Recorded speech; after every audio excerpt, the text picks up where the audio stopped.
In this bonus episode of Fictional Hangover, we talk about aliens being big, slimy creatures, floor cheese conspiracies, stick stabbing being good therapy, the weird anonymity of 90s chat rooms, and closing the chapter on Team Mina in our chat about Mina and the cult with Amy McCaw.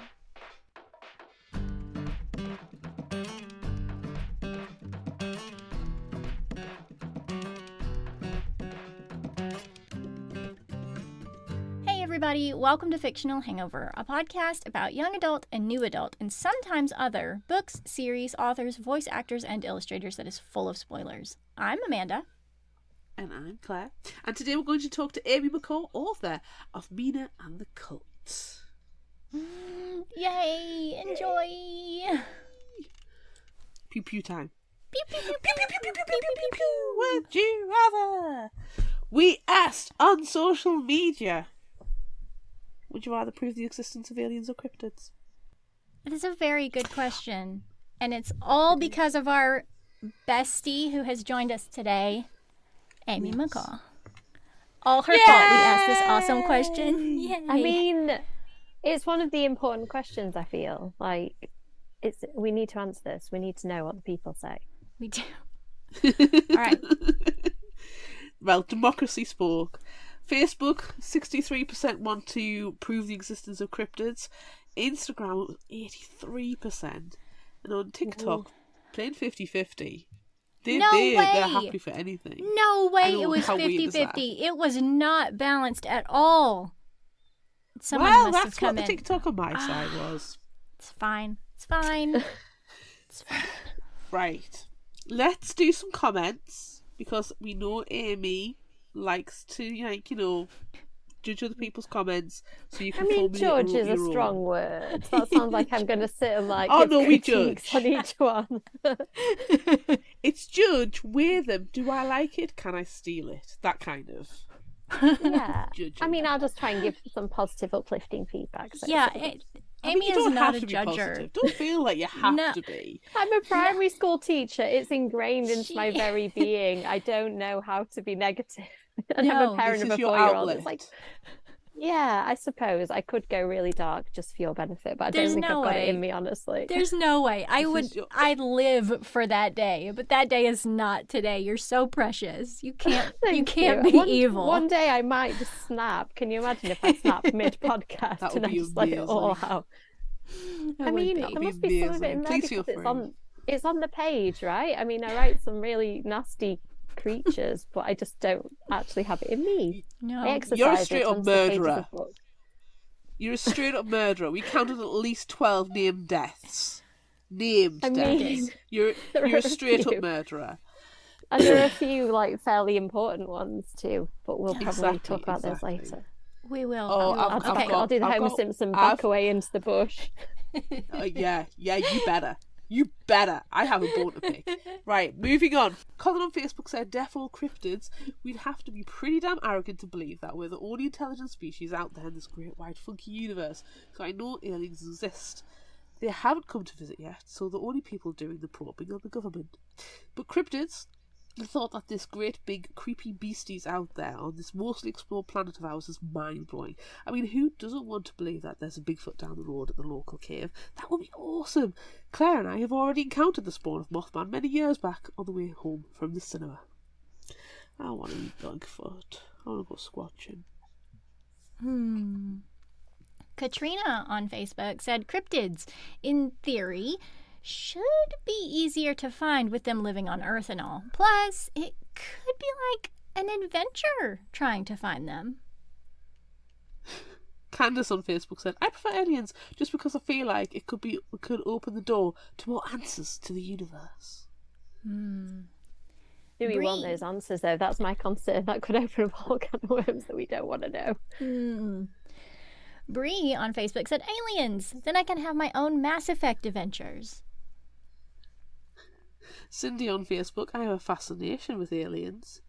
But does she have a fascination with alien probing? Oh, probably not. Let's say no to that one because that's my mom. Lydia on Facebook. Hard no. There's a hard no. There's a hard no anyway, and being your mum, like, that kind of adds an extra level of no to the nose. Yeah. Lydia on Facebook says, I want to yes. Is that just wants both? Yes, all of them. Yes. All of the above. Lydia probably yes. Yes. Coral on Facebook said, hard question, because I would like to see both, but when you really think about it, it's a little scary. A big hairy man looking thing in the woods. Nope, I'll go with the shiny ship in the sky with the cute little green man. But are they cute, or are they terrifying, probing, injecting, hate injections? The thought of some alien poking needles into me is actually my worst nightmare. So, yeah. I don't know. Cute. I don't think aliens are cute. I'm sorry if they're out there. I think they're big, like slime creatures that would eat our faces. You heard it here first. Yeah, I know. Aliens, big slimy creatures. Yeah, I know. I'm just gonna stake that as my claim as to what I think aliens are. They're gonna poke you with stuff, and it's not gonna be pleasant. We have a few more comments. Ariel on Facebook says, well, the government already admitted aliens are real, so I'm gonna go with the Squatch. Then we get both. And Joey on TikTok said, aliens! Would love to see the excuses Christians come up with. And finally, Crinoline Lafroig on Threads said, since I'm not exactly sure what cryptids are, I'm going with aliens. I did Google it a few times when I was writing the book. I really wanted to make sure, because it's quite debatable, like whether some things fall into category cryptid or not. I have a whole book. Yes, I need to read. I mostly did Googling for this, admittedly, because I knew quite a lot of stuff. Yeah, that's cool. I need that. Should probably have bought it before the book, but never mind. Okay, so there are so many cryptids. Technically, aliens are cryptids as well. Yeah, I know. This is the thing, and I did go down a rabbit hole of are vampires cryptids. I was like, oh my god, my brain hurts, and I came out with.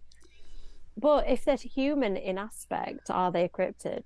That was the kind of challenge. So's Mothman. Well, yeah, most of them are humanoid in some way. But that's why I've read a lot. That's why it's so brilliant in the beginning of the book with the aliens abducting people and doing experiments on them, and then they come back as cryptids. I really don't know where that came from. I think that might have been a me and Kev, what if conversation, and we just went a little bit wild, and it was last book, so I was like, I'm just going to let the weird all come out at this point. I'm not going to hold anything back. So yeah, I really don't know what moment. Did someone have some beers beforehand? I mean, I really don't know. Did I eat cheese and then have a nightmare? Was it floor cheese? Did you eat floor cheese? I'm never going to live on the floor cheese. You're not. Totally. And it depends. I still maintain, depends on the floor it has fallen on. Carpet, no. Laminate flooring, fine.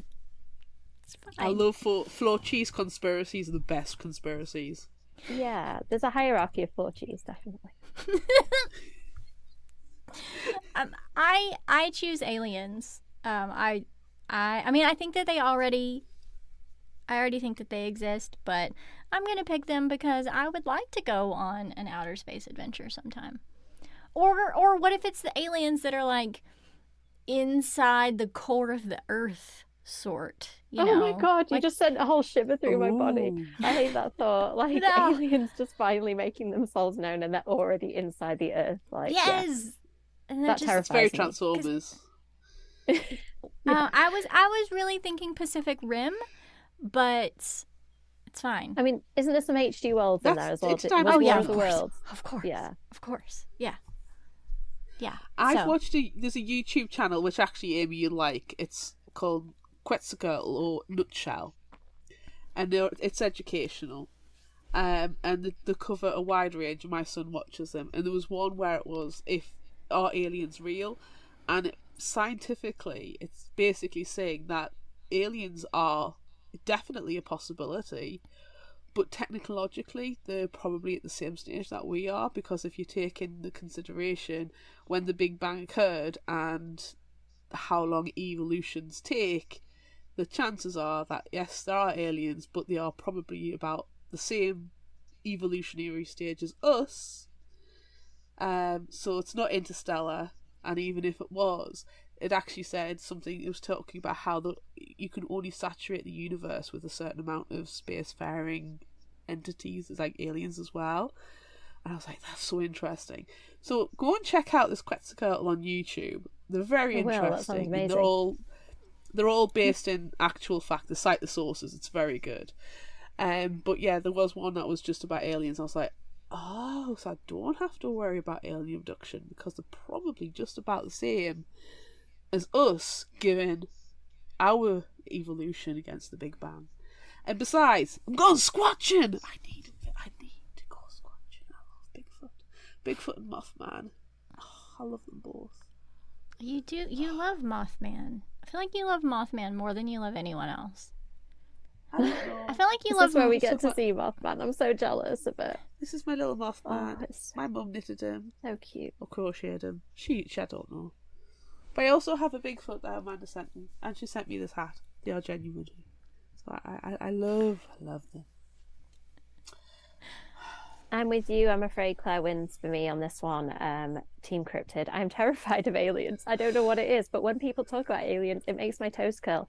And I think it is just watching too much X-Files and all the absolutely terrifying things that aliens do in fiction. I just can't even, like, and also, I don't know about you two, but the concept of space makes me feel anxious. Like, if I try and think about how things like light speed and traveling through space work, my brain just can't cope and it starts to try and fold in on itself. So yeah, cryptids. I'd much rather go walking through the woods and see some fluffy, vaguely humanoid creature in the safe far distance than be abducted by an alien. 100%.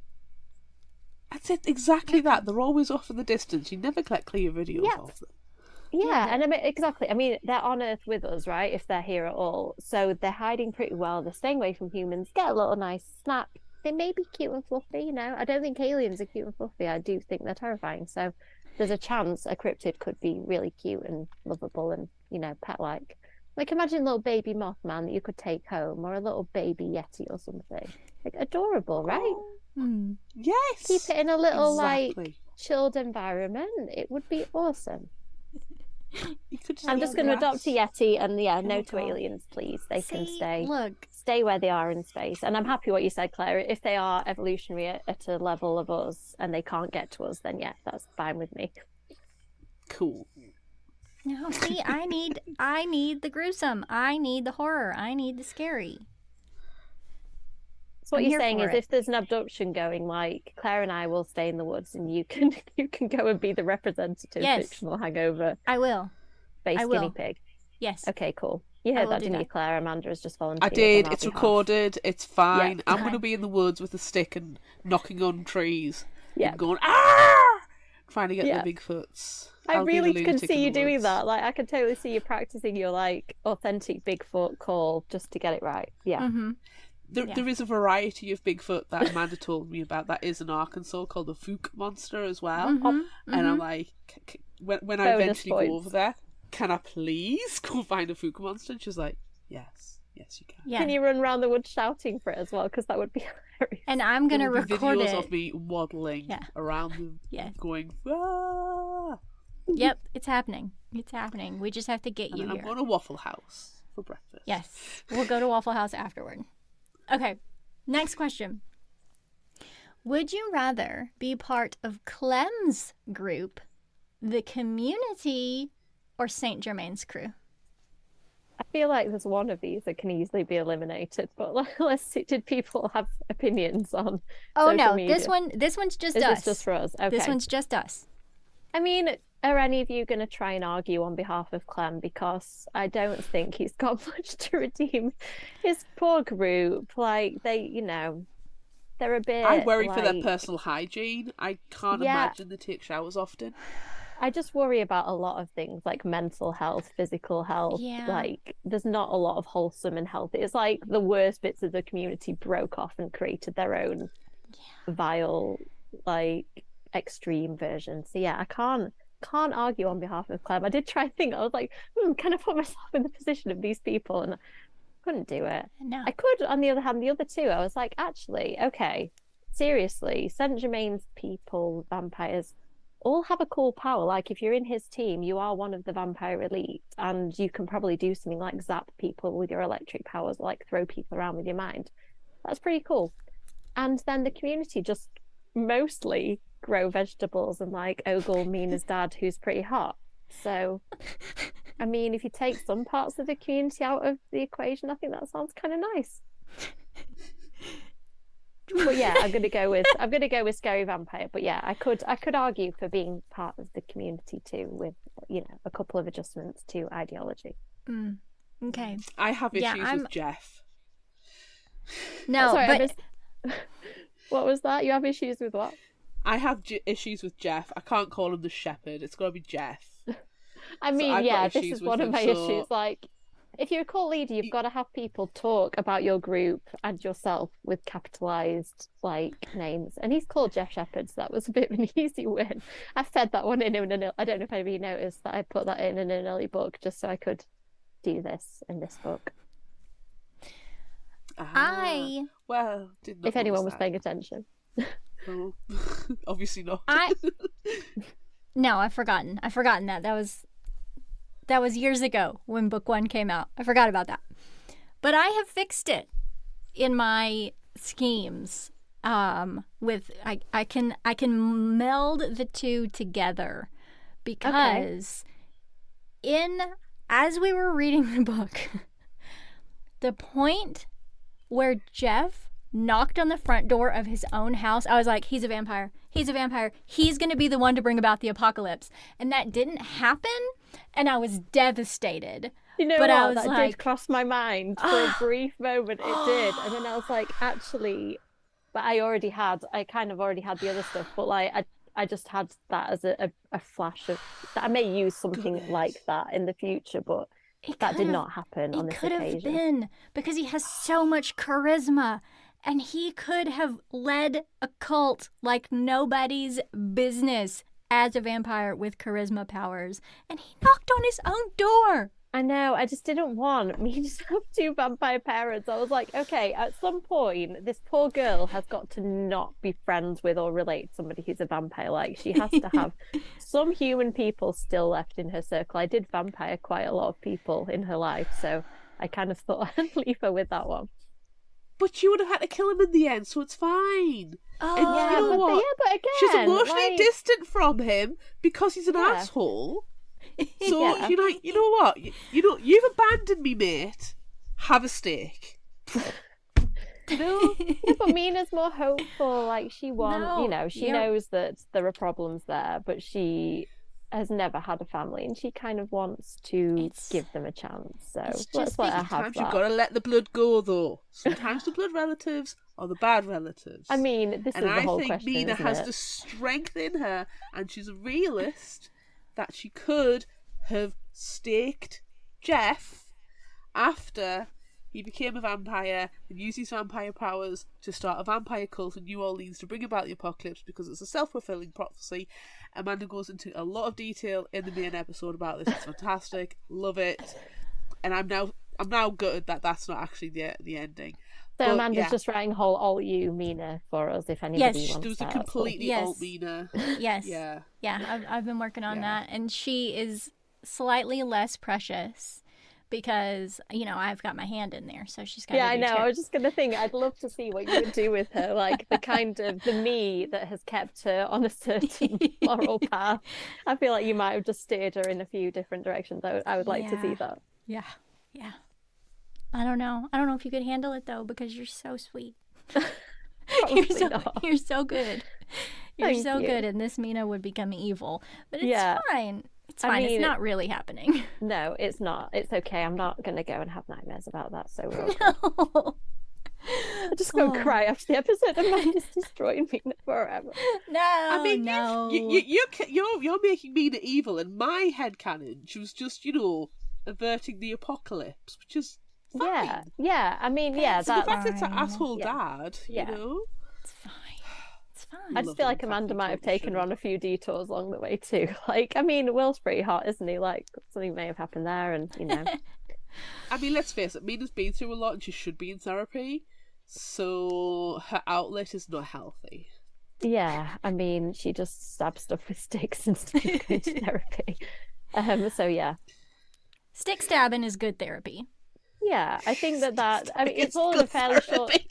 It's a short time frame, isn't it? I feel like Mina has some therapy in her future, but yeah, it hasn't. hasn't. Now she's just It hasn't been that long in the grand scheme of things. So like, she just hasn't had time because she lives in the United States now, friends. It takes a long time to get in with doctors and find a doctor that you like. It takes a long time. So and I imagine it costs a lot of money too. It does. Like anything related to medical in the US is like a bit scary, isn't it? This is the 90s, so it's not as expensive. It's 90s expensive. This is true. But also, she probably doesn't have insurance, or if she does, it's probably not very good. She doesn't have insurance, I can tell you that. She doesn't. Definitely not. But she's going to go to police school, so when she knows she's at police school, she will. Yeah, she'll probably get insurance then. Yeah. But also, will she pass the psychology tests? I think she's smart enough to. Yeah. Yeah, I think she's fine. I think that, and also the New Orleans police force, I think, is predisposed to kind of sniff out the people who can deal with New Orleans' more like arcane issues too. They're like, yeah, she would be one of like the kind of X-Files spooky squad. Like. I have a pitch for you, Amy. Okay. I'm pitch this now while we talk about it. Yeah. You can just make it a short story novella, but it's Mina as I was going to say space cadet. No, as a police cadet. That's a whole other thing. Like you've that's a whole other thing. That's a whole other thing. No, but as a police cadet, she doesn't want to deal with aliens. I know. She's afraid of aliens. She's at police academy, and you can go down the police academy route if you so desire to niche that into the 90s. But her partner has absolutely no idea about the paranormal, and she's just having these weird, awkward conversations with her partner. And it's mainly just them sitting in the squad car and, like, you know, eating donuts, as they stereotypically want to do. And then talking, and then Mina says something, and our partner's like, what? And she's like, nothing. So she just keeps dropping all these hints, and it's like, what? Nothing. Until the big paranormal there might be some end. questions too, like, yeah, I think you've got something there, but fast forward 5 years and Jared still looks the same, and Mina's suddenly this weird, like, mid-20s or 30-year-old dating, like, a boy who's in his late teens. Like, it starts to get a little... This is why I can't see there being too many more Mina books. It starts to get creepy if we go too much further into the future. Okay, we need to cover that later, because we have to get through Would You Rather, but that's going to come back up. That question is. I'll shelve that one. Did you answer this one, by the way, and we'll come back to it. Oh, well, why would I ever choose anything other than vampires? There's not a question. That's cool. I'm just checking. We're all like on the same crew. That's cool with cool powers. Like unless it's my alternate universe community, vampire community led by charismatic Jeff, who's bringing about the apocalypse, then no, I'm choosing Saint Germain's crew. Cool. Yeah. Next question. Would you rather go to the swamp compound or the creepy hospital by yourself? Neither of them. Why nobody is with you. And why did I write those settings? To make those be the choices. It's all your fault. I think on balance, I'm more scared of swamps. I feel like there's more things that could incidentally kill you in the swamp even before you got to the like weird cult living in the swamp. So yeah, I'm probably on balance more scared of swamp wildlife than I am going into creepy hospital. I quite like abandoned buildings. Like I like photographing them from afar. I haven't been in one and been scared it's going to fall down on my head or anything, but yeah, I would, out of two terrible options, I would choose that as the least terrible. Oh, I'm going ghost hunting in the creepy hospital. Yeah. Easy. I think that there's more potential there, isn't there? I just think swamps like a recipe for getting bitten by something that lives there. So vampire or if vampires are real and witches are real, well, I'm sorry, but werewolves have got to be real as well, and ghosts have got to be real. So let's go find them. Yeah, there's probably some witch doctors, some voodoo practitioners also hanging out in the swamp, and there's probably a rougarou down there. Yeah. And probably some sort of weird alligator man. So yeah, exactly. Yeah. I was just going for the real alligators, but yeah, the kind of alligator cryptid is probably also doing the rounds too. Yeah. So, yeah. Yeah, so I'm going to hang out in the creepy hospital too. But we all have to be by ourselves. Yeah, when that we're does make in the it hospital. a little worse. It's still not, isn't it? I mean, for Claire, it might be a fun time. For me, that's still not a fun time. The ghost hunts I've been on, they're like, oh, does anybody want to go into this dark room by themselves and sit for an hour? I'm like, yeah, because I call that quiet nap time. I do. If I go on tours, do you know how often I get that opportunity? Yeah, I mean, I'm not that extreme, but I do go, like, if they say there's always a cold spot there, do anyone want to stand? I'm like already in the cold spot. I would go there, but I wouldn't go like into the room by myself. No. I don't know what I would do. If I were by myself going and exploring, then yes, I would go and sit in a dark room by myself. But if I'm with a tour group and they're like trying to scare me, I don't want to be a part of that. I don't want to be fake scared. I want to be real scared. So by myself, I think makes it better. Yeah, I get that, because there is going to be somebody. Yeah.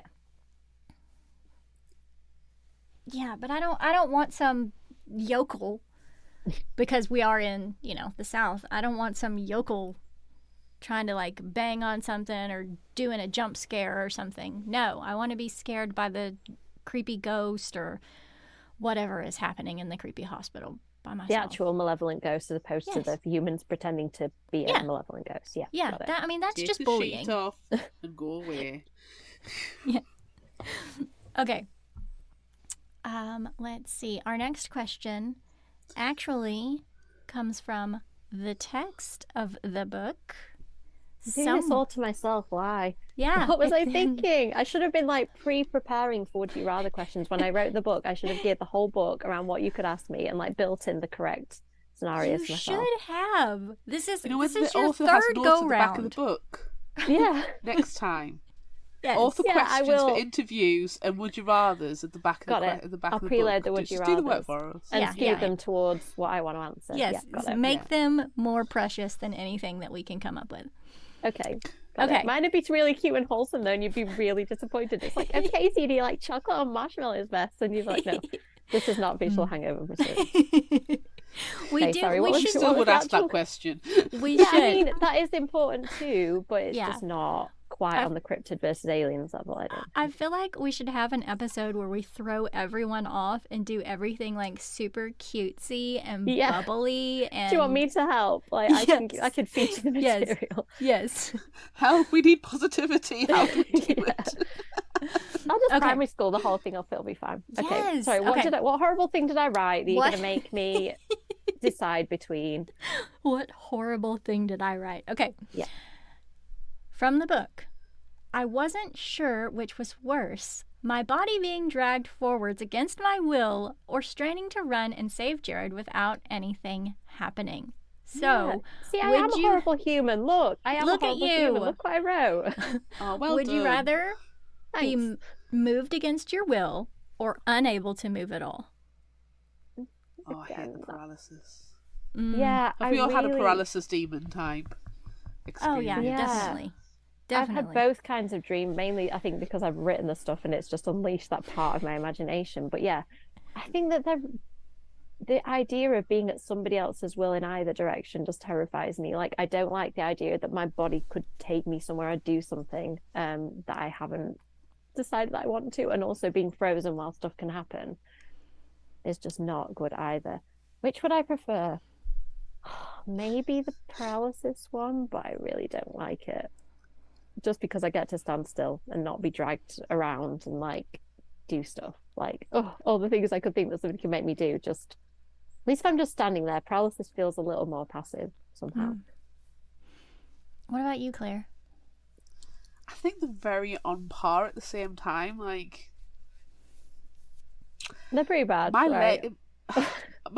I regularly, like, my back will seize up or my knees will seize up, so I can't move for a second or a few moments, and I hate that. And I have the dreams where I'm literally saying move, move, move, move, because I have quite lucid dreams and I'm having to tell my body to move, and that unable to move is awful, and it's usually accompanied by the unable to speak and scream, and And so it's not really paralysis demon. I don't see anything when I wake up, but I am paralyzed, and I hate it. So just move me around, puppeteer me, do what you want at that stage, because at least I'm moving, and it's the one thing I haven't experienced it, so yeah. There's just an ick with both of them. Like, my brain can go to really horrible places of what could happen to you in either situation. So Amanda, come on, like, what is the best thing? Horrible.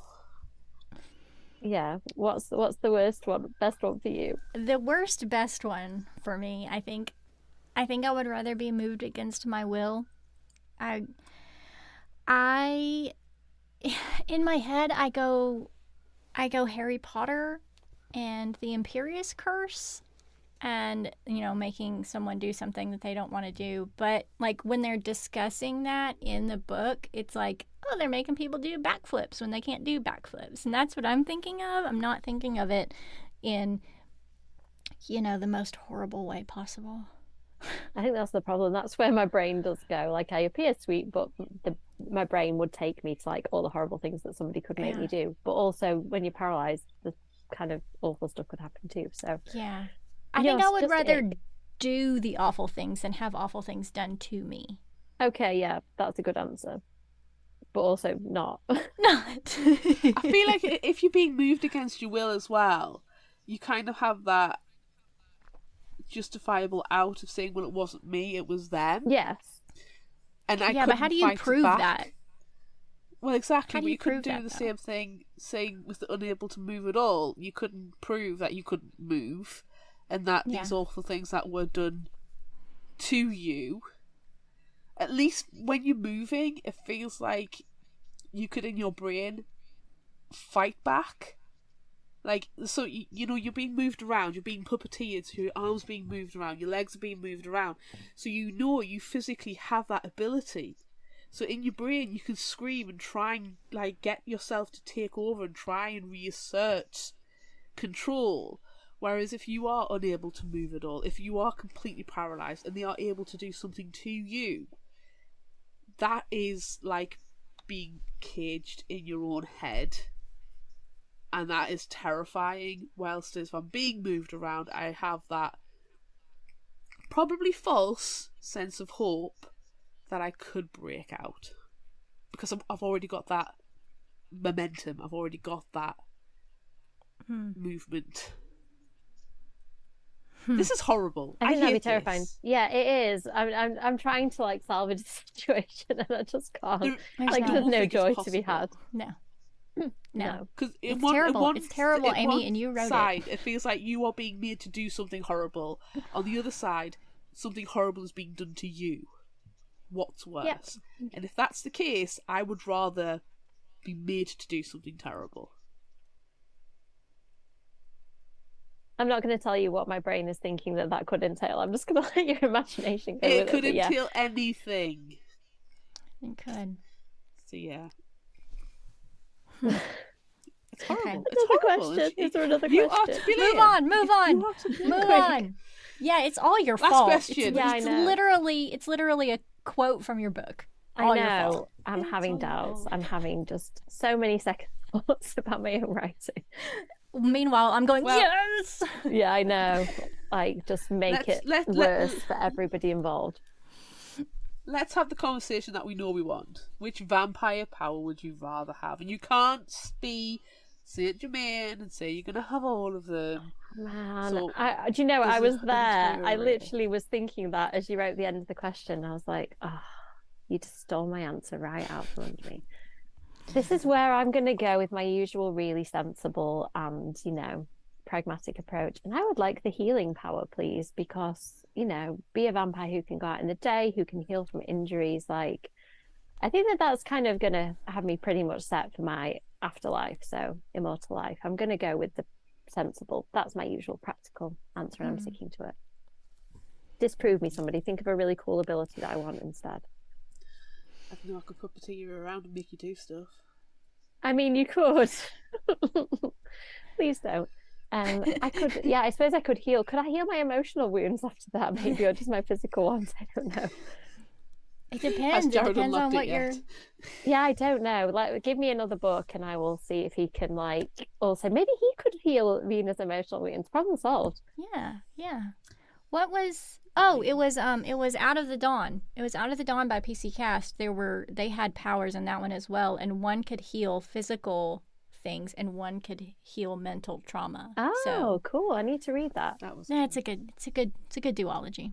Oh, so I was going to say it's not that. I've only read the House of Night ones by PC Cast. No, these are very different. Into the Mist is the first one, and Out of the Dawn is the second one, and they are cool grown-ups facing the apocalypse. Very good. Women rule the world. Excellent. Solid. Yes. Yeah. What other powers do we have? Blue sparkly lightning. I do like that one. Powers. Yeah. Disappearing powers. That's a good one too. Freezing. Yeah, there's ones who can really hurt people too, like just make you feel exquisite anguish. Yeah. Like reduce your enemies to just a quivering pile on the floor, if that's your thing. That's very Twilight. Yeah. As well. And then you could do that and then throw the vampire baby in the bonfire afterwards. Yes. Yes. Yeah. We had a lot of conversation in the main episode about throwing babies into bonfires. It was that CGI baby just needs to be erased from the internet, from existence, from whoever went, okay, let's make a CGI composite of Kristen Stewart and Robert Pattinson and make it an animated fake baby. Yes. They need to question all of their life choices. And now it's even worse because they've got it in a museum and it's melting. So it looks even worse. Is it melting? Yes. Oh. This is why you need to take care of it, Amanda. This is why you need to have it. You'll give it love and take care of it. I know. I do have a printout of it that's comically large in my office at the new library. I accidentally made it 4 feet tall, and it was not supposed to be that big. Why are you printing it in the first life place? size? You've got a life-size printout of the Renesmee doll. Yes. That is freaking amazing. Because we had the Twilight party at the library, so I have a life-size Edward. It's even the appropriate height, and a life-size Jacob. And then I made Renesmee because I thought it would be funny, but she's seriously 3 feet tall, and she was not supposed to be that big. She was supposed to be much, much, much smaller, so now I have a giant Renesmee in my office. You're not upset by it. I'm not upset by it at all. Yeah, I know. I was just thinking that I'm really sad about using office resources to make my giant terrifying baby. Oh, so sad. It's fine. It needed to be done. What vampire powers are we choosing?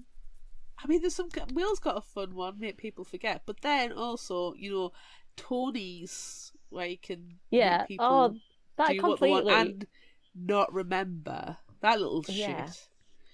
I mean, honestly, giving that power to a child is such a mistake, isn't it? No parent would ever be able to parent their child because they'd just be hey, kid, will you tidy your room? And it's I did tidy my room, but make the parent do it for them. Yeah. I mean, Amy, you've seen Interview with a Vampire. Yeah, I know. This is why I did. This is why I did it. And you do it to a 4-year-old boy? He's 8. He's 8. Oh, yeah, that makes it so much better. I'm pretty sure he's 8 because mine is 4, and I was like, what's the slightly less disturbing age? Okay, let's go with 8. You didn't hit the mark. I needed a child vampire. Disturbing. I know, I needed a child vampire. I was like, I need to complete every vampire trope in these books. And I was like, by the third one, I was really thinking, what tropes have I not? Yeah, and I had to go full on into the vampire. So you're welcome, and I'm sorry. He's going to be an alien's I'll adopt him. I mean, who does that? I suppose he does have his own powers that he can apply given, the need. But yeah, but he's going to be. He knows though. And it's like a duel. Who's gonna be faster? Is the vampire power duel? Oh, vampire power duel. Oh, who's gonna win? That's tough. Yeah. I don't think I've picked a power yet. They're all I feel so good. You need something really kind of pretty and terrifying, like the fireball hands or something. That would be really cool. I I do like a fireball hand. You could look good doing it, and like you could make them look like Jubilee out of X-Men as well. She's your favourite. That's true. But I also like the teleportation. That's pretty cool. And if I'm wearing like a really beautiful gothic dress and like do a swirl or something, I could make it look good. Yeah, that would be cool. I think that's what I'm gonna pick. That's how you would make an entrance to every room. You would never walk through a door ever again. What would even be the point Dramatic of that? Dramatic entrance all the time. All the time. There is no a whole wardrobe of outfits just for the purpose of like the dramatic entrance. Yes, for dramatic twirling all the time. Claire, power? Okay, yeah, I think that's almost as good as the healing power. You've nearly swayed me that I want a twirly teleporting power. Yeah. I'm leaning into my villain era, and I'm gonna like go for something like puppeteering. I kind of like that. Make you my minion, but you know about it. Rather than Tony's, which is actually now thinking about a bit of a cop out, because not only does he control you and make you do stuff, but you also don't remember. At least if you're my puppet, you see that I've made you do it. You know that I've made you do it, and you know I can do it again. As soon as you know Tony can do that, though, you just couldn't be around him, could you? You'd be like, I question everything I've ever said to you. And then you throw him into the bonbonfire. There are bonfires in the book. Yeah, I was going to say, there are 3 you can choose from. I put them in there just for you, 3 bonfires to throw terrifying Twilight babies on if you choose, you know? It's fine. And also, you saying you're leaning into your villain era, like, okay, well, I can fancily twirl into a room, show up, slit somebody's throat, and disappear. And then there would just be like, whilst I'm spinning around and all of my frills and all of my things are flowing around me, then there's also like a splatter of blood. Beautiful. I feel like this leads into some of the other would you rathers when we've talked about like capes and cloaks and fancy outfits and stuff. Yeah. So I think it requires some practice. Like managing a swirly, beautiful dress and a knife and like getting the twirl right. I think that would take a little bit of like rehearsal. Well, I'm immortal. Yeah. So I've got time to practice. Yeah. You can put the time in to make it look really cool. Right. Otherwise, you might teleport into a room and be like, oh, I just stabbed the wrong person. I'm going to go. Oops. And then just disappear and no one knows. Yeah. It's like, excuse me, I am a vampire, child of the night, immortal, graceful, all must fear me. Swoosh, kill. Swoosh, kill. And yeah, I think it would be fine. So the fact that I may have killed the wrong person first, or I might have fubbed the landing, doesn't matter. You're dead. Yes. It's fine. It's fine. What's the Hobbit quote or Lord of the Rings? Gandalf says something about like a wizard doesn't ever turn up late. He turns up exactly.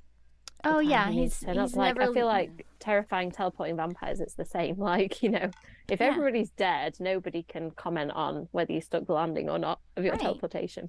Yeah, you're just always on time. I just watched Lord of the Rings extended edition in the theaters yesterday. So I'm like, you just like all of them or just just the first one.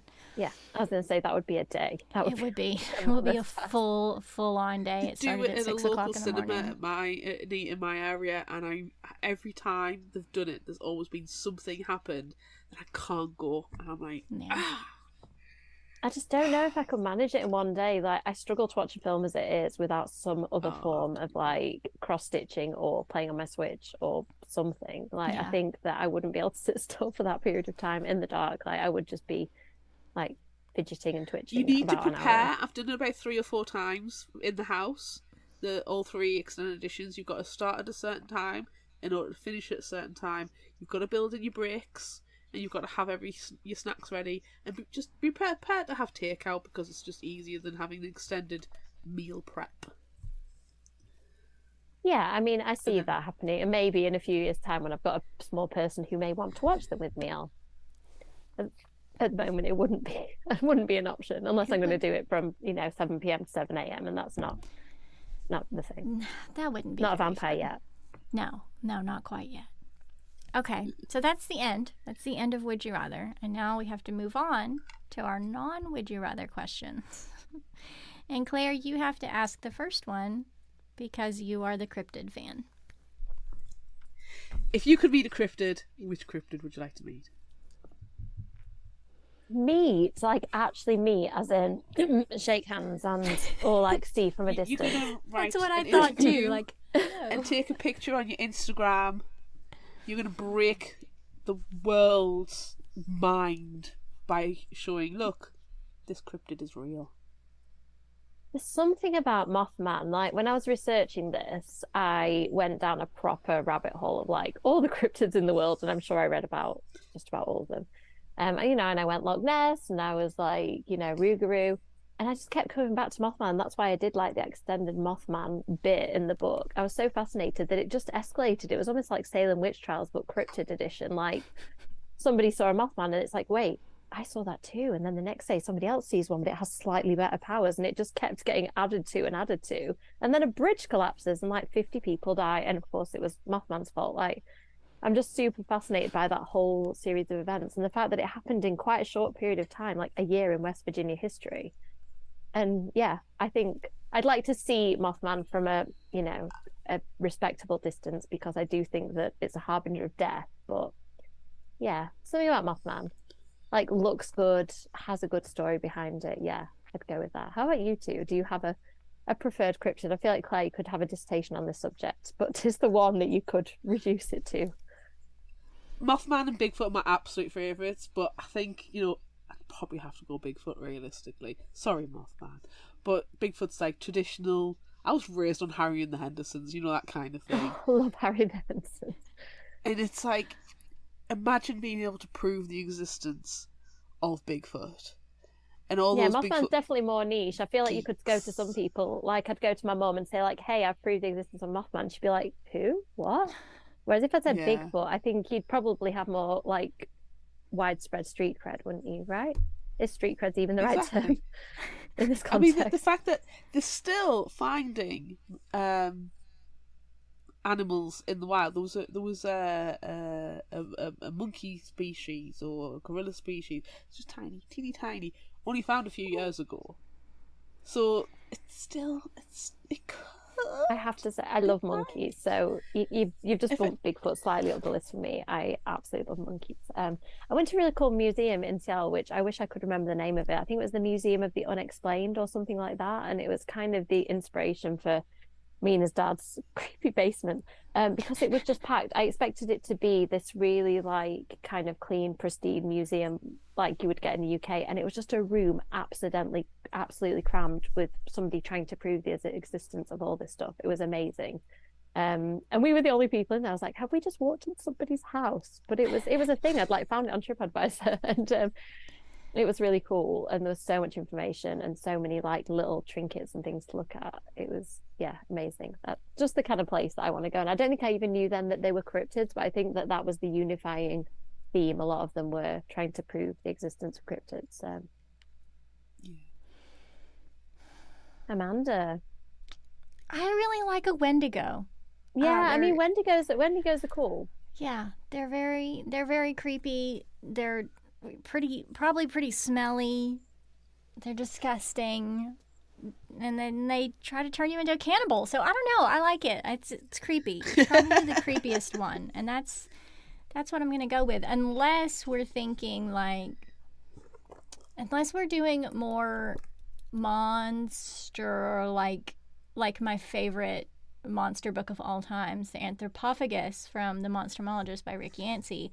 I would love to see that terrifying creature, but from a huge distance, because that thing is scary beyond all reason. But that would be fun. I kind of want to see either a Snallygaster, which is basically like a chicken, but with like tentacles coming out of its mouth. I don't think I came across that one. I thought I'd met every cryptid, but I think that might be a new one for me. And a Pukwudgie. Oh yeah, I did come across that, I think. I remember reading that name and being like, I feel like they could have come up with a slightly less gigglesome name for that, but Oh, I also it's completely ridiculous. I also like the idea of skinwalkers, but then again, that like goes down a completely different rabbit hole. But I like that. With a Wendigo, like you could cosplay it really convincingly, like go among them and see them up close and like really confuse the heck out of them. Yeah, that would be great. I'll do that. You could have like in-person experience then and just walk away unscathed, and they wouldn't probably eat you because they think you're one of their own. So right, yeah, you'd have to work on the out. smell. Like you might need to like curate a Wendigo scent, but apart from that, I think you'd be fine. I could work on it. I mean, if I'm really getting into it, I would go that far. Yeah. There's a few lake monsters as well, and especially in like the northeast of the US. But I don't know if I'd ever want to meet a lake monster, because like I'm already wary of big bodies of water as it is. It hides too much. I don't know. I think it's kind of a bit of a letdown as well. Like you're on a lake and it's really misty, as these places usually, and you're like, is it, trash halfway across the lake? I feel like I wouldn't be as excited as if I was at, a campfire and it's spooky, and then you just see like Mothman just pan across between the trees, red eyes glowing. Like that's more like nightmare fuel, I think, than a. You're making s'mores and Bigfoot just sits down and grabs a marshmallow off you. Yeah, there's something more about that than just was it or wasn't it a lake monster. I wouldn't say no to seeing a lake monster, but it wouldn't be my first choice. At least it couldn't get you, because it has to. Yeah, there is that. Unless you were on the lake in a little boat, like Jaws style, and suddenly knocking on the bottom of the boat. That's just me be on a boat. No. I do like a boat trip, but now next time I go on one, I'm going to be thinking like lake creature, aren't I? So thank you for that image. Just wait till next month's book club theme challenge, which is we're going to need a bigger boat, and it's in time for Amanda's holiday. Yay! Oh, that's cool. Yeah, Did I tell you too that I read Diavola, which is set in a haunted Airbnb while I was staying in an Airbnb. And when we arrived, everybody was like, "Oh, Amy, you'll be pleased by the neighbours." And it had a cemetery just to one side of us. So I was reading this cool haunted book and just looking out at my graveyard, and I was like, I really couldn't have picked a more perfect book. Why would a ghost haunt a cemetery? It's fine. I mean, they wouldn't. Although I did. Where was it? Was it North or South Carolina? We went on a ghost tour, as you do, and they took us to a cemetery and did say that one particular grave was meant to be super haunted. I did just stand there thinking, I've never ever heard of in ghost stories somebody rises from the grave and just hangs out there. Like, yeah, I'm just gonna stay here and wait to scare some people. Like, yeah. Zombies you need to worry about. Cemeteries. Yeah, right. yeah. Any kind of revenant, not an actual disembodied spirit. Yeah. I did feel like providing some education to the tour leader at the time, but I stayed quiet. And I did go and stand by the gravestone just in case, but sadly I got nothing. Poking a little bit. You all right? Yeah. It was this tall, I can't even think what they're called, like the big pointy thing, statue. Is it Senna? I don't know. Anyway, and I went and stood by it and looked up at it, and I was like, yeah, I don't think this is haunted. What a letdown. Okay, let's move on from cryptids and discuss something else that happened very briefly in book 3. Do you remember your go-to dial-up internet chat room name? I totally do. So it was Teen Chat in the UK, and I must have been, I want to say, around 13 to 14. And the content was super inappropriate. Can I just say, anybody I was talking to within a good 5 minutes, it turned to full out me just exiting the conversation because it was terrifying. And I was always Blink 182 girl or Blink girl or Blink 182 if I was not playing particularly creative, because I was obsessed with Blink 182. So if you're ever talking to someone in a chat room who was super pure and innocent in the 90s in the UK, it may have been me. Yeah, how about you two? Do you remember your usernames? Mine was definitely always Blink 182 related. I remember. Go for it. I remember one, and it had some numbers on the end of it too, and I have no idea why I chose what I chose. But it was Sharky, SHARKEY. And then I had some string of numbers, but I don't remember what the numbers were. And that's very 90s of you. I think Sharky with an EY, that's a 90s thing to do. Yeah. but I have no idea why. You could have done with a string of Zs at the end, like Sharkies. Yeah, just to make it extra 90s. That would have been so Are cool. you younger than us, Claire? Is this what happened? Like the chat rooms? No, I'm things, older like... than you. I'm sure I'm older than all Oh, of yeah. you. Yes, I'm an old and withered person. I did not do chat just rooms by like a month because I didn't do chat rooms because we had a computer at home, but it was my brother's computer, and he would not let me on it unless I religiously filled out a log of the date and the time from and to, and then it could be costed on how much the phone bill would be for me to go on. Oh my gosh, the really? internet. That's so funny. And the computer was in his room, and my brother just lived in his room constantly. So it would be, no privacy, no time. So I didn't go on the computer in the house because I just couldn't be arsed.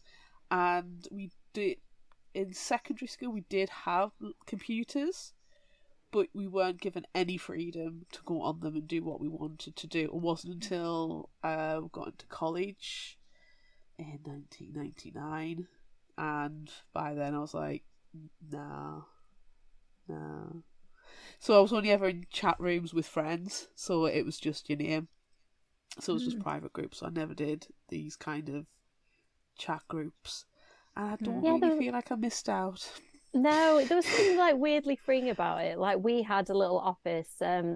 We had an extension when I was growing up, and we ended up with this weird little room in the middle of the extension that had no windows, and became the office just because it was a convenient place to stick a computer. It was so small. So I did used to just shut the doors and be like, what weird conversation am I going to have today? And I kind of liked that anonymity. Like I'd never had that before, and I obviously didn't use it to explore anything super creepy or inappropriate, but I just like talking to people that I didn't know. And I went through and you used to get a list of usernames, and I would click like to talk to people who had a username that kind of piqued my interest. Like if it was something like another Blink-182 fan, I'd be like, yes, I'll talk to you, and then they'd end up being super rude. I'd just leave immediately. But I liked that. I liked the weird anonymity and freedom, and the fact that you could just kind of drop into conversations, which is what I wanted to have for Mina. Like what 90s internet thing could be super useful. And that is the kind of stuff that people were talking about in the chat rooms, like some of them that I was in, and I was like, oh, I'm on the wrong continent because this sounds more fun than what we get up to at the weekends. Like we're not going ghost hunting and stuff in Doncaster, sadly. Can I ask a question? Whitmore's Haunted. Can I ask a question about user 87323? Yeah, who is that? Oh, is that the person? That's yours. That's yours. Oh yeah. He was talking like it was Fight Club. Like the person who you're talking about, you wouldn't want to meet them. Like that person. Did is their name just a random string of numbers? Because I literally just went. Can I tell you? Could have been really clever. And, can I tell you that you were really clever? But seriously. 87323 is a zip code in New Mexico. What? Yeah. That is wild. I did not know that. I literally just went fingers flat. I was trying to figure out what it was because there's like the things where the numbers or letters, whatever, and so I was trying to figure out, is it a word? And then I thought, I love the effort that you went to there. That is awesome. I totally should have done that. Now it was so that scene I wrote super fast. Like occasionally I have a scene where my brain is working faster than my fingers can, and I just really wanted to get it out before I forgot it.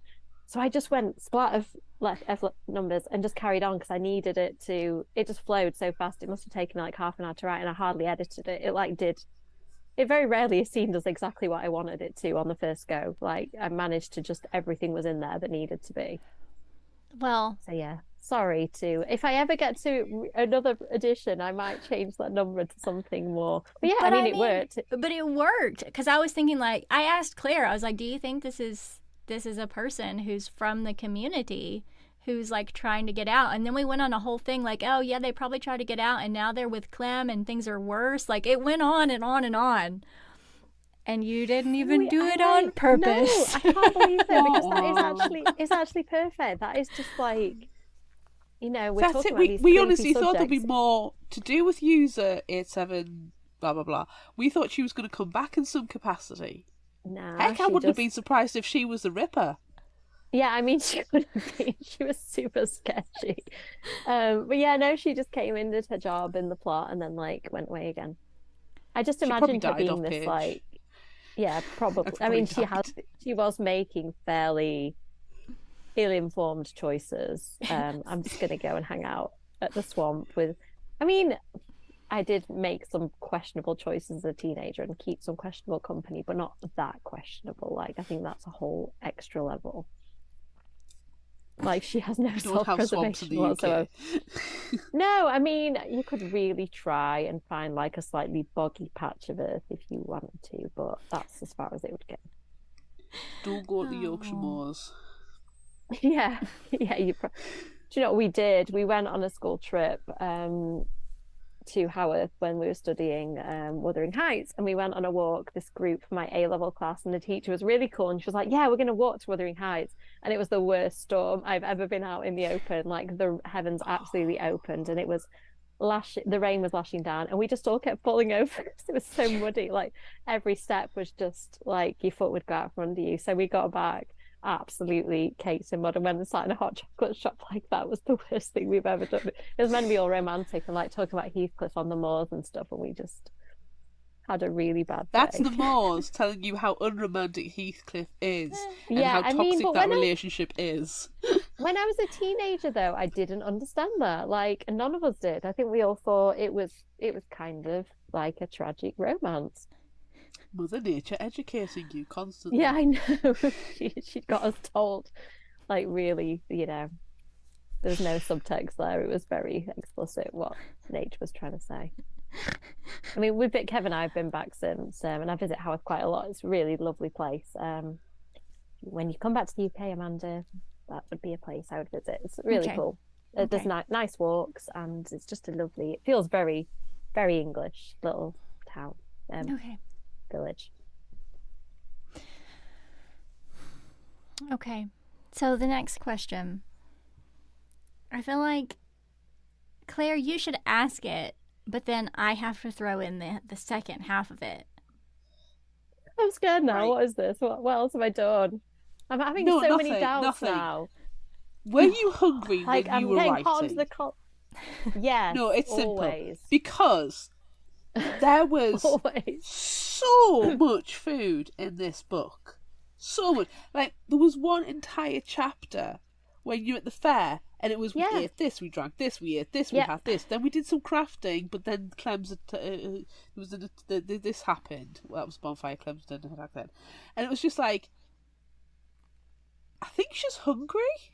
Well, so, have I ever told you about my trips to the US? Kev and I have been quite a few times, and we've done road trips generally. So we've done the Deep South, East Coast, and the West Coast. Have not touched the middle of the US. Amanda, I'm sure you can tell me whether I need to or not. No. And we kind of did a man versus food tour. So if there was ever a food location, we would drive like hours out of our way to hit an amazing restaurant. And we went to some incredible ones, some very weird ones. Like, one was basically a shed where they did steamed burgers that were really good. But we got there and we're like, it's kind of like a little trailer that you're in to eat. This is weird, but great food.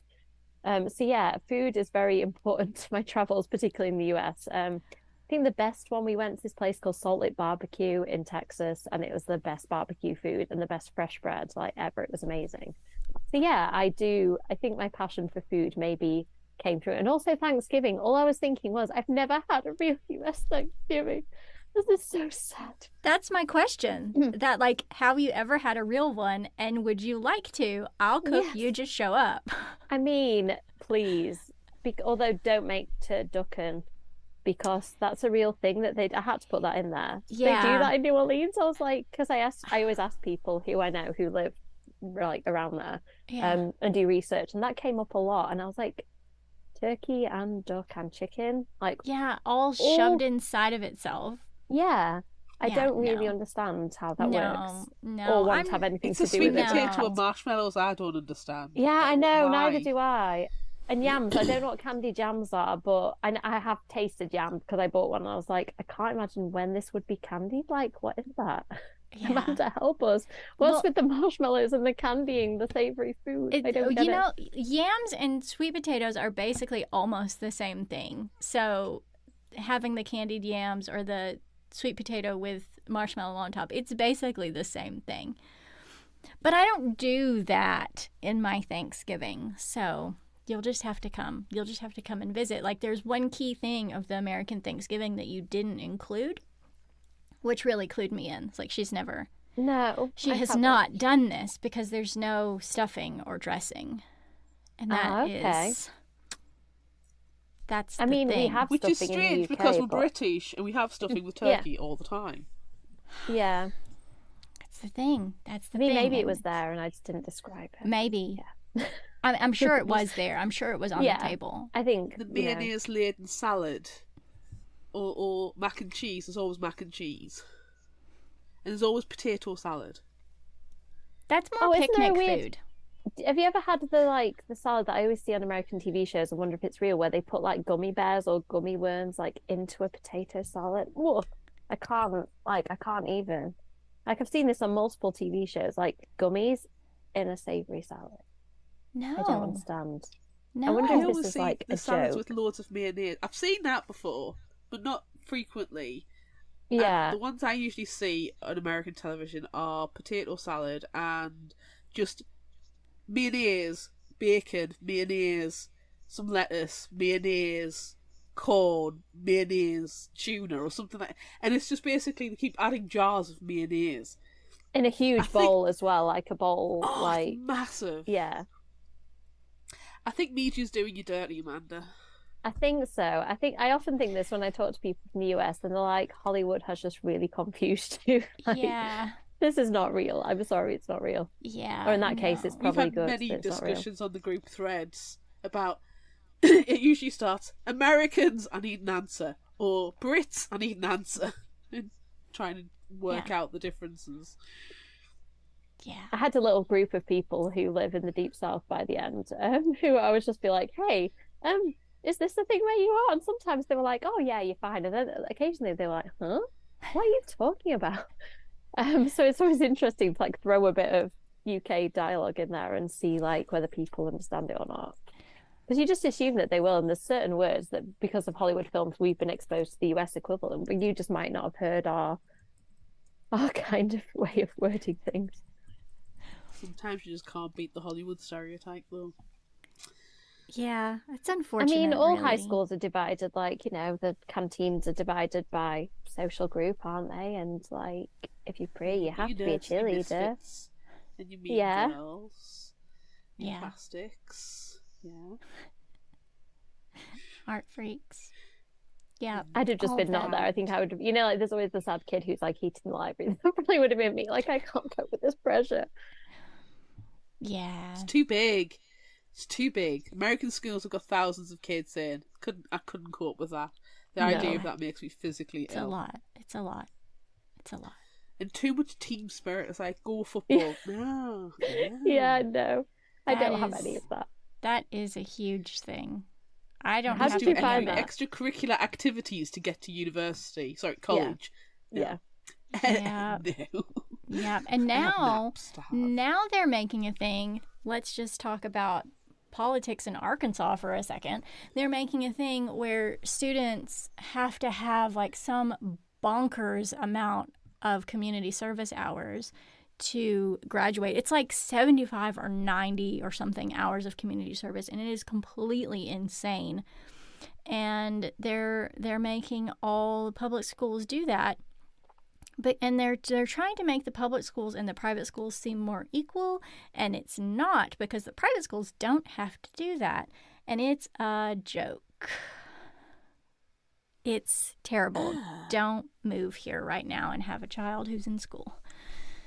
I on hand on heart would never want to move to America. It's for a No, I used to want to. In my early 20s, I loved going on a holiday there, and I only saw that side of it. Like, I just saw the kind of tourist side. And the more I understand, the more I'm like, I think I'm okay here. Like, I'm going to keep visiting and then go home.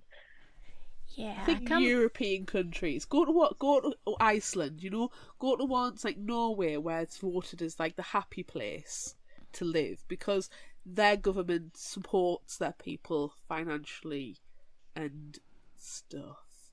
I mean, to be fair, The Tories are trying to instigate national service in this country, to which I say, I did F see, off. yeah, I did see that as the parent of a child, and I was just like, that is just not going to make me vote for a political party. But let's not get into that too much. Nope. The Tories hate anybody under the age of 50.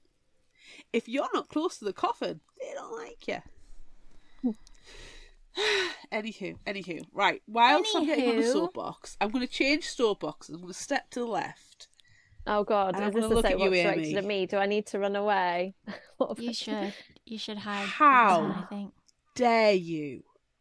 How dare I know where you this is do going. Armand a dirty? How dare you kill him off? That's fine. I knew this was coming. That's fine. But how dare you kill him off page? You can kill him, that's fine. But you killed him off page. A key. Did it make you feel physically? It hurt. Did it make you feel physically sick when you realised what I'd done? Sick. It did to myself. I was I felt really bad, but it was necessary. I was angry. Oh no. Really angry. I was like, just he had can't to be happen dead. that way. Is he just gonna happen? Is he just gonna turn up? Oh, we didn't even see a body, which to me means he could still be alive. But I know he's not. But I just couldn't believe he did it off page. I couldn't believe it. Do you know what? It's the only time I've done that, and I just needed to. It's weird when I write stuff like that, particularly. Like, I don't know why, but it just pops into my head, like fully formed an idea, and it's like I have to do it that way, and I just then have to work. Like, I get all these pieces, and then I have to make them fit together, and I just.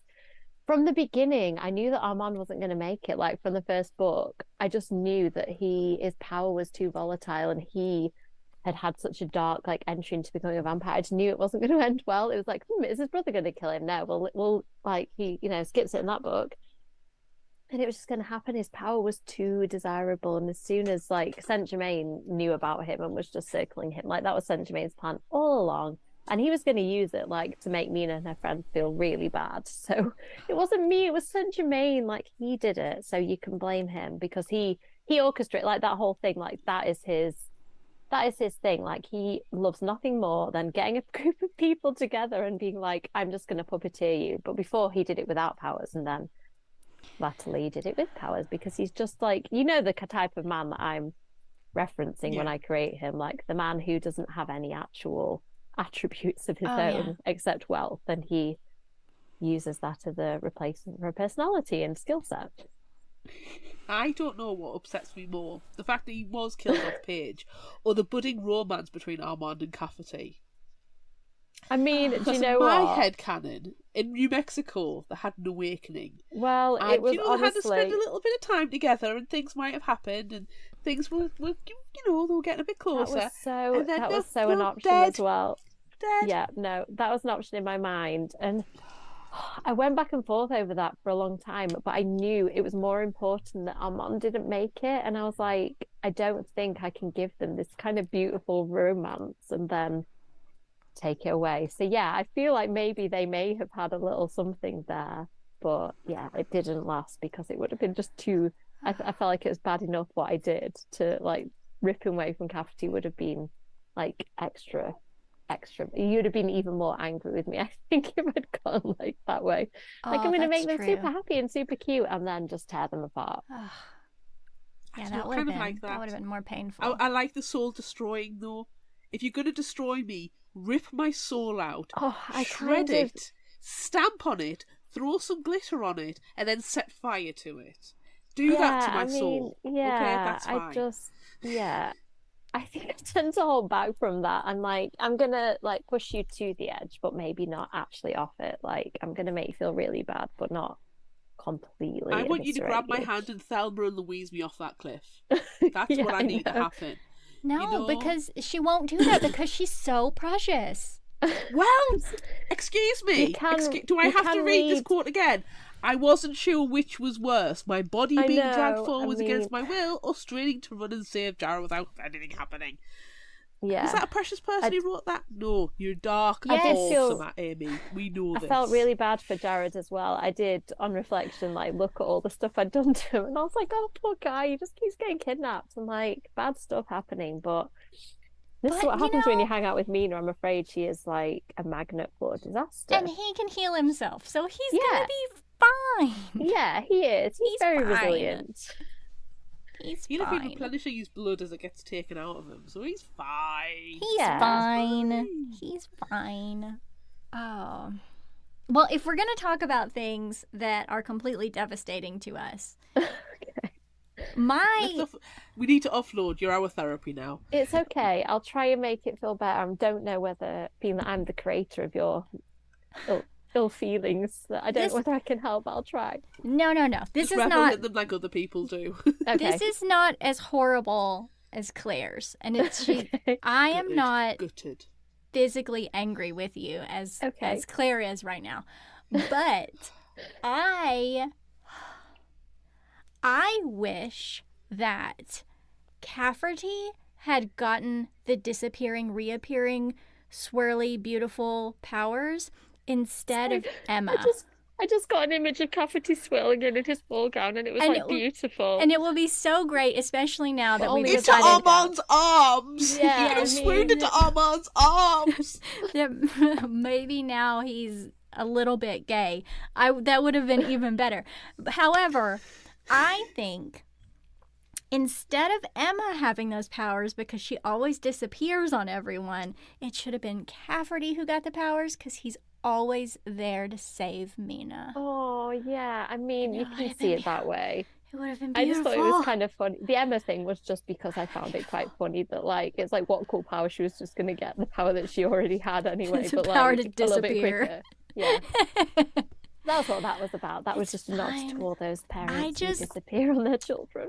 I just love Cafferty so much, and I wanted him to have the twirling powers. Oh, I'm sorry I didn't. Did I give him a power? No. I didn't give him power, right? Okay, yeah. I was like, how do I not remember this? Stubbornness. Yeah, Stubbornness is the power potentially that you there's gave strength him. because he did throw that person across the room, and Rosario was like, "Oh, you still like got baby vamp strength," and it could be that he is just ridiculously strong. But I mean, Cafferty is just everything.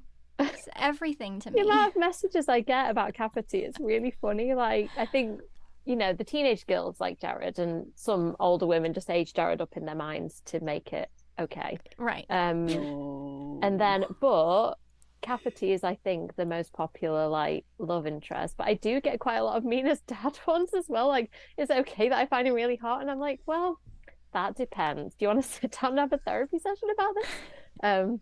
Yeah, I mean, he's physically attractive, but he is not personality attractive. But he would give Jeffrey Dean Morgan vibes, and that's I mean, I may have leaned into that, stolen the name, and just been really open about it. We had a feeling that happened. We know how you feel about Jeffrey Dean Morgan. I mean, I did. Kev showed me a video of him. Was it yesterday or today? And it was literally Jeffrey D. Morgan from age 19 to 50, whatever he is now. And he just gets hotter through the years. Like, now I think he's at his physical peak. I'm like, what is this? Like, this man is aging, like, better. Like, this is amazing. I do love him. Cheese. Yeah, exactly. He's the cheese of men.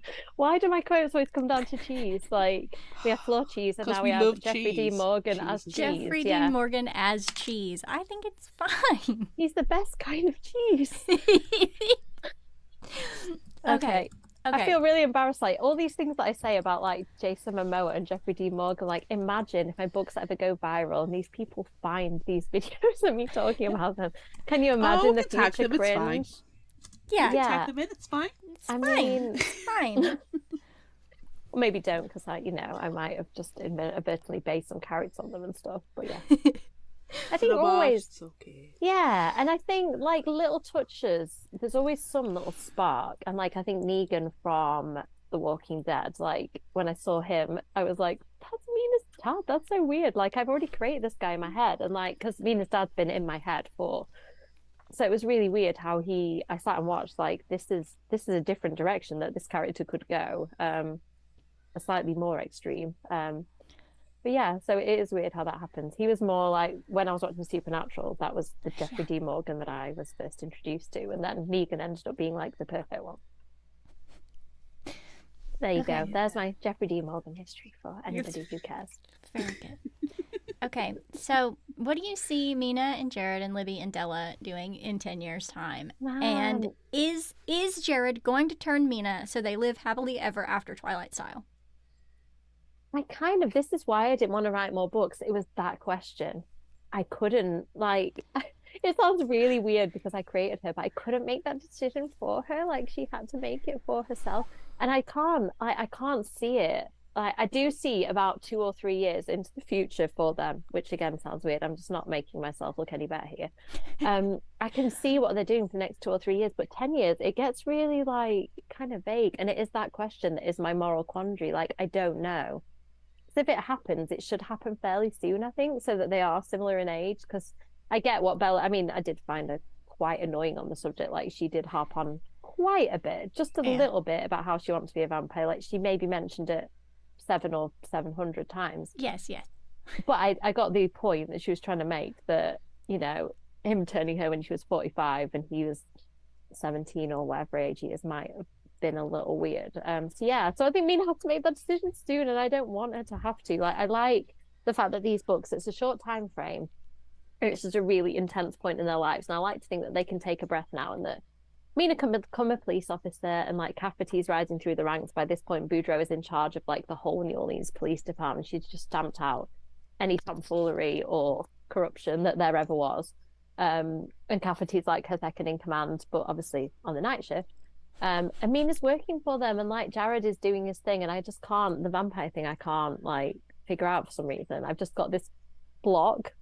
How about you two? Do you see, is Mina a vampire, or is she a human in your future?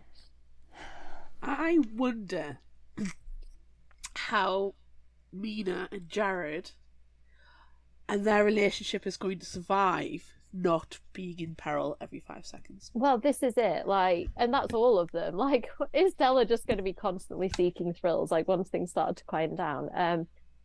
I mean, Libby couldn't care less, so Libby's probably fine. She just wants to do her own Libby thing and not be involved in any of the supernatural stuff. But yeah, I mean, there's always going to be stuff, I think, because it is New Orleans we're talking about here, and the crime rate's pretty high. And if you factor in the supernatural being real, I think that is always going to be a thing. So I think Mina's going to have plenty of really gruesome crimes to solve in her future. So I think she'll probably be okay if she stays where she is. That was why I set it in New Orleans partially, as well as Into the Vampire. It was the crime rate that attracted my attention.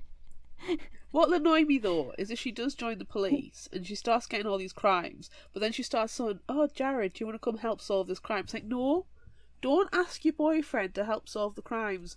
That's your job. Yeah, I know, and this is get off your ass and do your job. Well, this is why I think as soon as they get much older, maybe that's why I can't see some of it, that it wouldn't be a YA book then. I did have a dream. I have a dream of writing a Cafferty and Armand side story where you find out what happens to them in New Mexico, but it would be adult paranormal romance. Yes, and I just can't do it, because can you imagine all the teenage girls picking it up and oh, this is going to be so wholesome. Oh my god, put it down. All the parents being really angry with me. So I can't do it. I can't. Just maybe it could be locked behind some sort of adults only paywall. I don't know. Somebody please tell me if that's a thing and I will do it. But it's really sad that I think that's where the adult stuff, because that is an adult book problem, isn't it?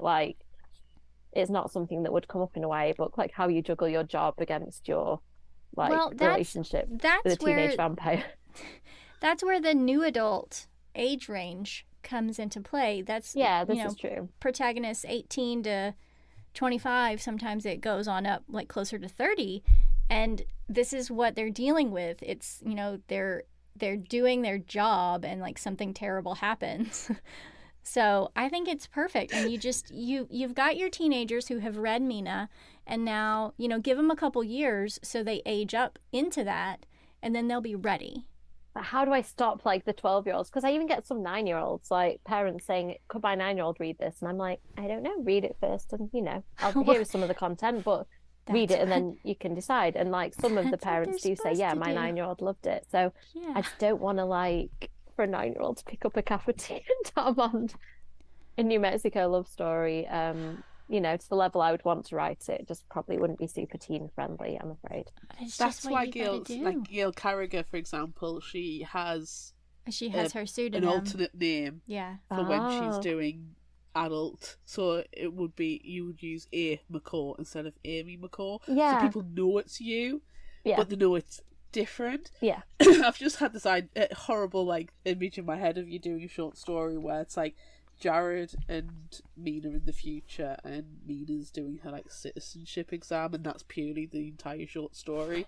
And they're just constantly fighting, and Jared's trying to teach Mina American history to pass those tests, and she's like, but you're such a lovely storyteller, but then they end up just having sex or something, and she just really doesn't quite get there. I don't know. At least they finally were uncock-blocked that one time. Yeah, I mean, God, Libby is such a cockblock. She's really, I think that Libby's just spent 3 books, that's Libby's role, though, I think, in life. She just inserts herself into every situation, and, she needs to know what's going on, but also not do anything, she doesn't want to do anything dangerous or super important, but she wants to be included. And then the odd time she gets included, she's like, actually, that was too much for me. Why did you include me? I just want to go home. Can I go home now? Okay. Yeah, she just wants to be in the mansion and make scary stuff that's fake. She doesn't want real scary. So I don't know whether she's doing that intentionally. Is she trying to keep her little sister from being corrupted by a boy? Or I think it might just be Libby being Libby. I don't think she was thinking too deeply about that. She was just being her charmingly annoying when she self. realised, every single time when she realised she'd stopped it from happening, she was like, yeah, I know. Yeah, I think she was. She was like, sister. Yeah, this was actually a mistake, but actually now, haha, now I'm going to be on the lookout for it because I know it's happening. I know it's trying to happen every single time they're in a room just by themselves. I know it's going to happen. So I mean, they are in their late teens, and Jared's, I think, is he 20 by this point. So yeah, I think that's a fairly safe assumption. Yes. See, that's what I really liked about Libby, and I really liked that Libby knew her limitations. She's like, I'm not going to come here because it's the fact you are just going, especially Adela, you're just going to look after me, and that's not what needs to happen. I'm going to stay somewhere that's safe. The one thing that really annoyed us with us is that she just oh, Daddy, I'm going to give you a hug now. It's like, hang on. You probably have a better memory of having a dad and having a mum and for them abandoning you than what Mina did, who was 8. You can't just forgive them. No, but some people do, don't they? I think I really wanted to lean into the different ways that people cope with parental lack of responsibility, and I think that Libby did that. From the very first thing we knew about Libby, she'd run off after her mum. She finds out her mum's in New Orleans, and she's like, I'm just gonna go there, even though her mum had tried specifically to ditch her. I think that Libby really just wants to be loved, and she can see the problems, but she just doesn't want to. She doesn't want to face up to stuff. That's Libby's main flaw. I think that she would rather just if somebody is flawed, she'd rather just not know about it. She's like, no, everything needs to be perfect. Don't tell me the bad stuff. I just want good things only, please. She needs therapy as well. Yeah, I mean, I think to be fair, both Mina and Libby do for the abandonment. They both need therapy for that. Yeah. But all the murders, I think most people in most of the YA books I read, that would be the follow-up, the aftermath book that nobody gets to read. Is just them all sitting down and being like, okay, let's pick up our lives now, the mess we're in afterwards. I think that about Good Girl's Guide to Murder and stuff like that. It's yes. And book 4 is just her crying in a room and trying to pick herself up after all the stuff that's happened.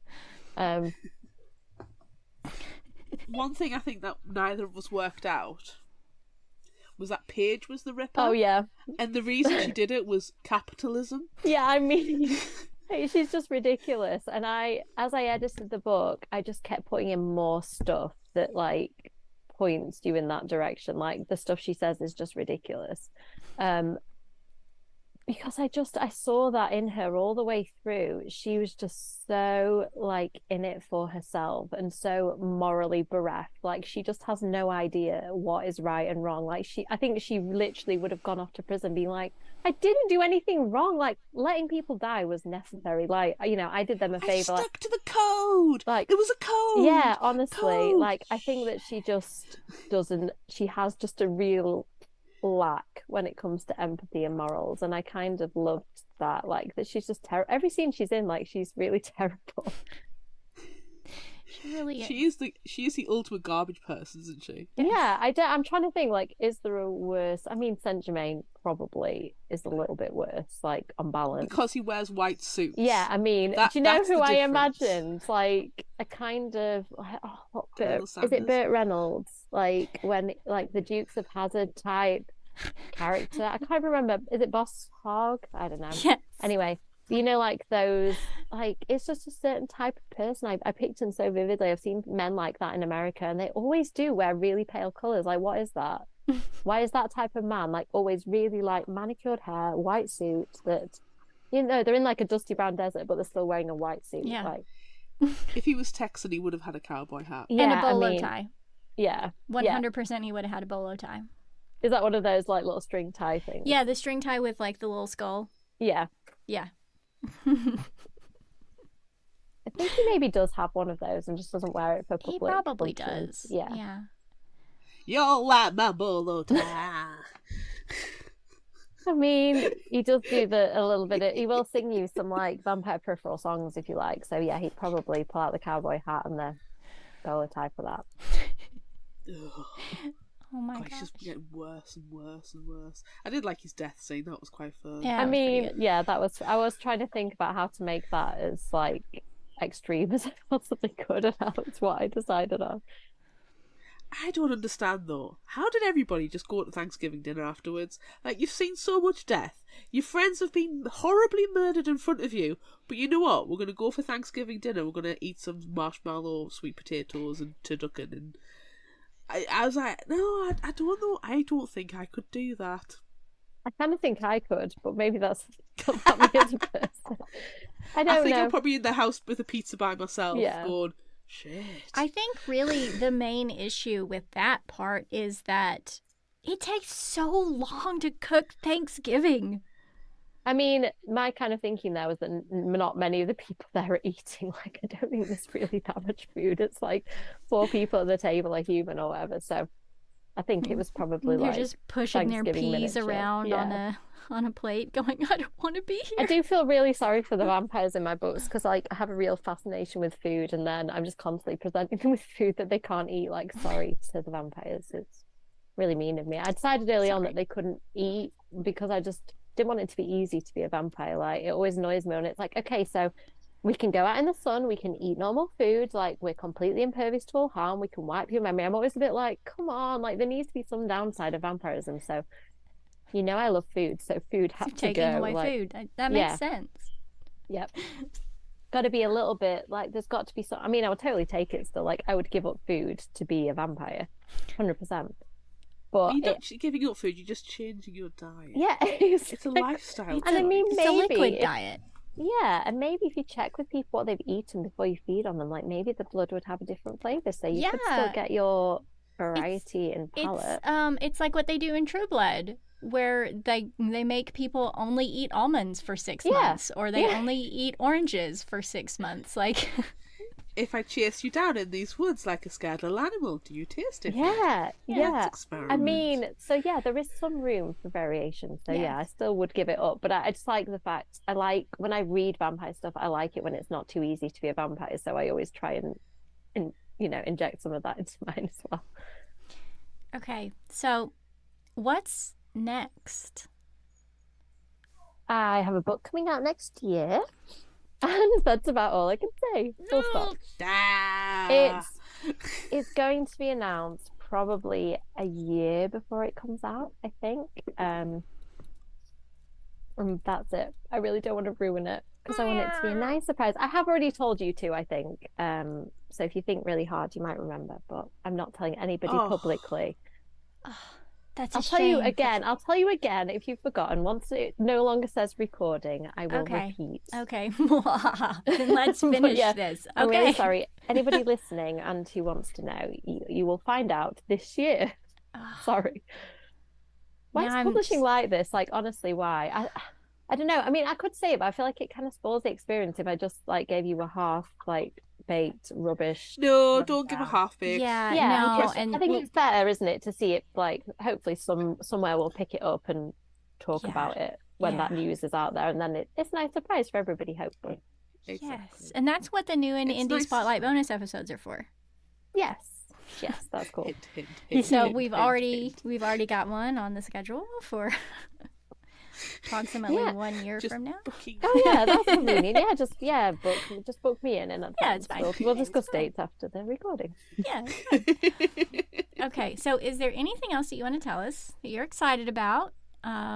Book related or not, it doesn't matter. Just tell us great things. I don't know. Do you know what I'm really enjoying now? Like when my first book came out, COVID was obviously a massive thing, and it was a massive problem globally. But also for an author, it wasn't that fun to.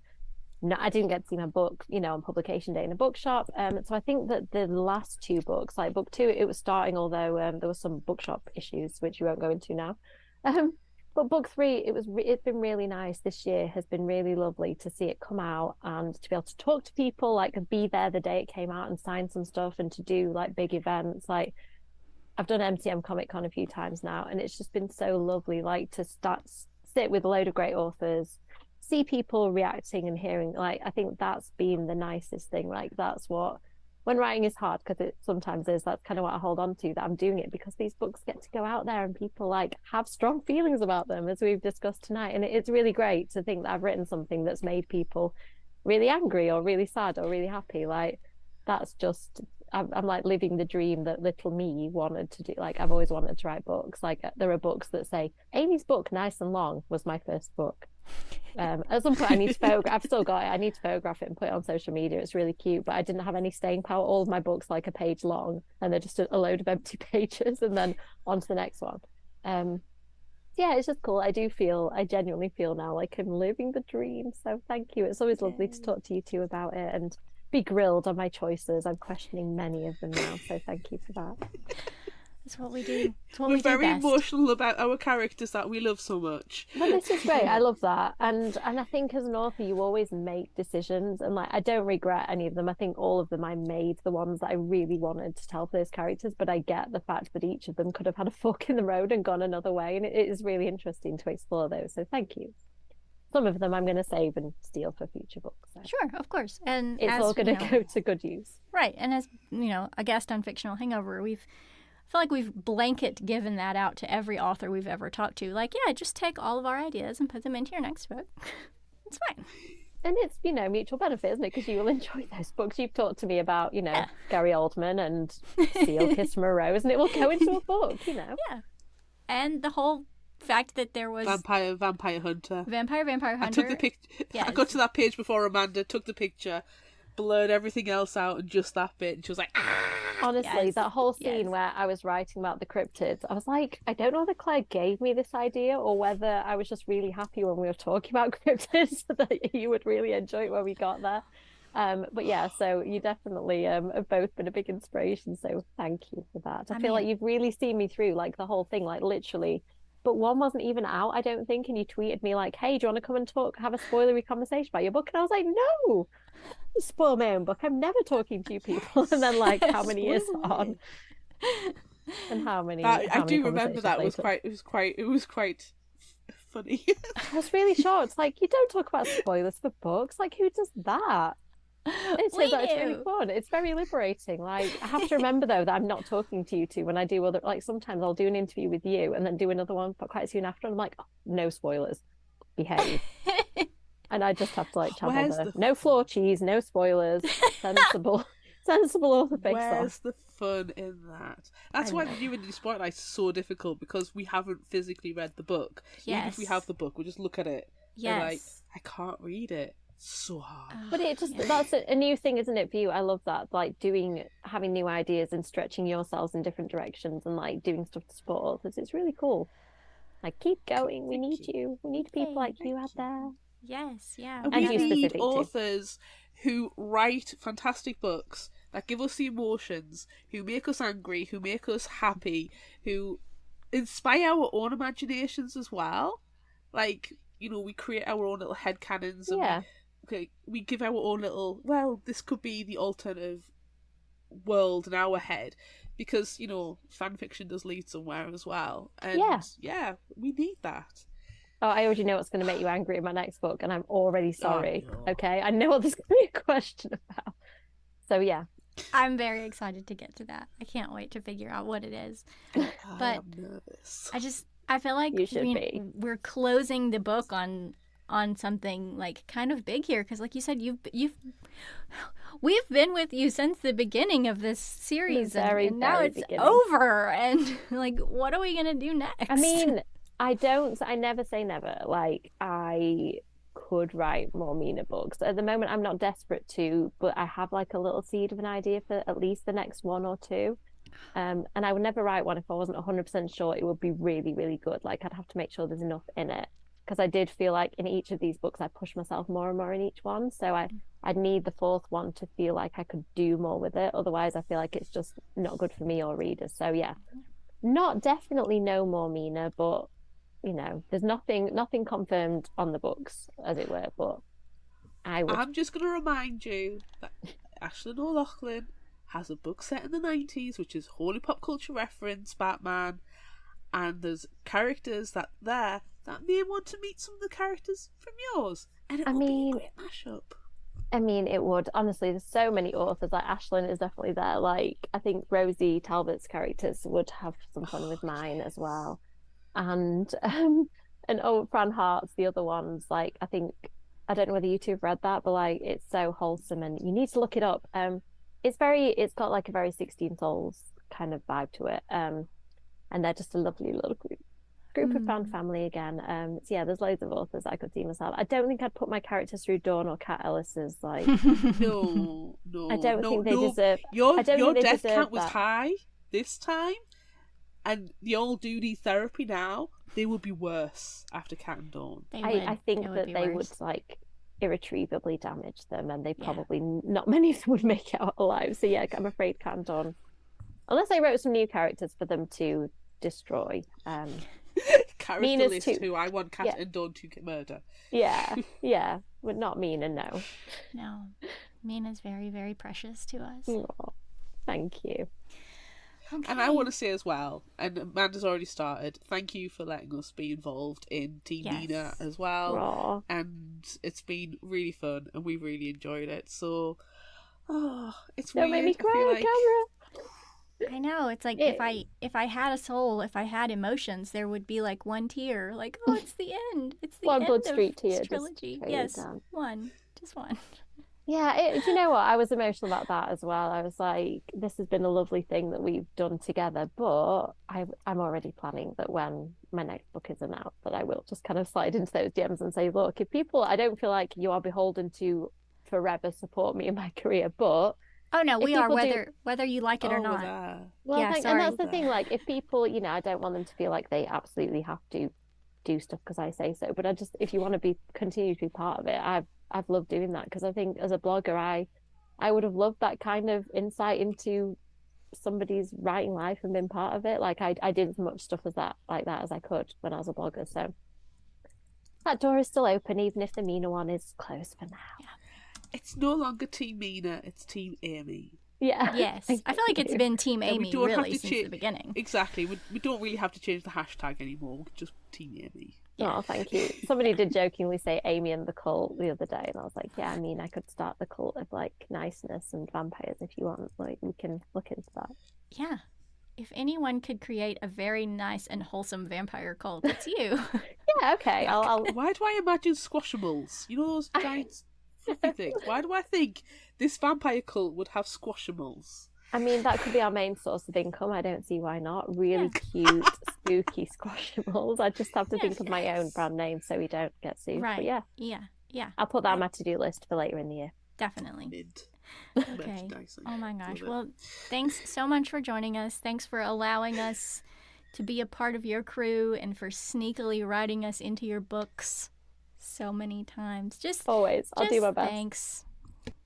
We like you a whole lot. Aw. Feelings are mutual. Aw, yay. Okay, well, that's the end of this bonus episode of Fictional Hangover. I'm Amanda. And I'm Claire. Join us next time as we discuss I Feel Awful, Thanks, by Laura Pickle. Look out for our Would You Rather polls and monthly challenges on social media. Don't forget about our book club on Discord. Be sure to visit our shop on Redbubble at fictionalhangover.redbubble.com for all your favorite Fictional Hangover themed merchandise, and become a patron of ours on Patreon at patreon.com/fictionalhangover. Until next time, remember, the only cure for a fictional hangover is another book.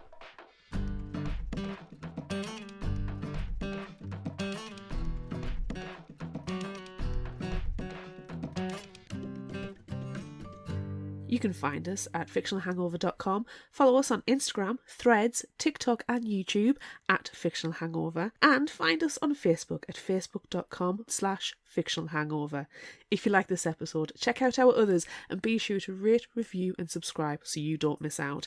And finally, special thanks to Liz Emerson for our music. You can find her on Facebook and Patreon. Thanks for listening.